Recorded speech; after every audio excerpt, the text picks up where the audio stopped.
اسی طرح مجھے ایک پچھلے دنوں فیس بک پہ ایک نوجوان نے میسج بھیجا. اس نے مجھے میسج بھیجا اور اس نے اپنی ایک بیماری کا ذکر کیا. ایک وہ نوجوان تھا, اس نے کہا کہ میں آپ کے لیکچر سنتا ہوں تو مجھے بہت اچھا لگتا ہے, تو میں نے آپ سے ایک سوال پوچھنا تھا.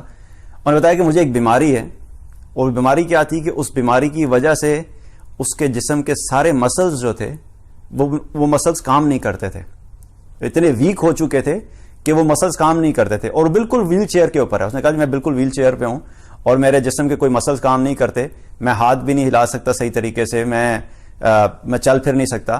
تو میں نے آپ سے یہ سوال کرنا تھا کہ میں نماز پڑھتا ہوں تو اکثر ایسا ہوتا ہے کہ میرے پاس وضو کرانے کے لیے کوئی نہیں ہوتا, وضو کرانے کے لیے کوئی نہیں ہوتا, تو میں اس صورت میں کیا کروں؟ تیمم کر کے نماز پڑھ لیا کروں. اب اس نوجوان نے جب یہ سوال پوچھا تو یہ فقہی مسئلہ ہے, تو میں اس جواب تو رہ گیا پیچھے. تو میں اپنا سر پکڑ کے بیٹھ گیا, حیران تھا کہ اس نوجوان کو اپنی نماز کی فکر دیکھو کہ جو ہل نہیں سکتا, اور اس کو فکر یہ ہے کہ میں اپنا وضو کیسے کروں, میں اپنی نماز کیسے وقت پہ کروں.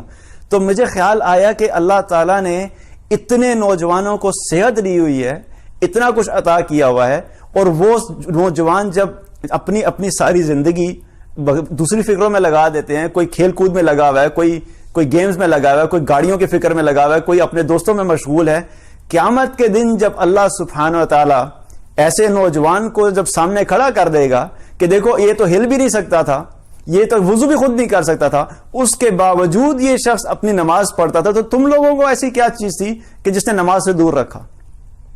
تو میں بڑا حیران ہوا. تو میں نے کہا کہ آج ہم اللہ کے ولی ڈھونڈتے پھرتے ہیں, تو یہ اللہ کے ولی ہیں. حقیقت میں ایسے لوگ ہیں اللہ کے ولی کہ جو اتنی مشکل حالت میں رہتے ہوئے ان کو اپنی نماز کی فکر ہے.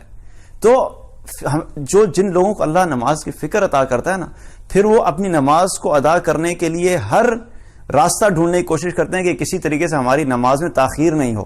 اور جس نے نہیں پڑھنی, جس کے اندر فکر نہیں ہے, تو وہ پھر نماز چھوڑنے کے لیے بہانے ڈھونڈتے رہتے ہیں کہ کسی طریقے سے ہم نماز کو چھوڑ دیں.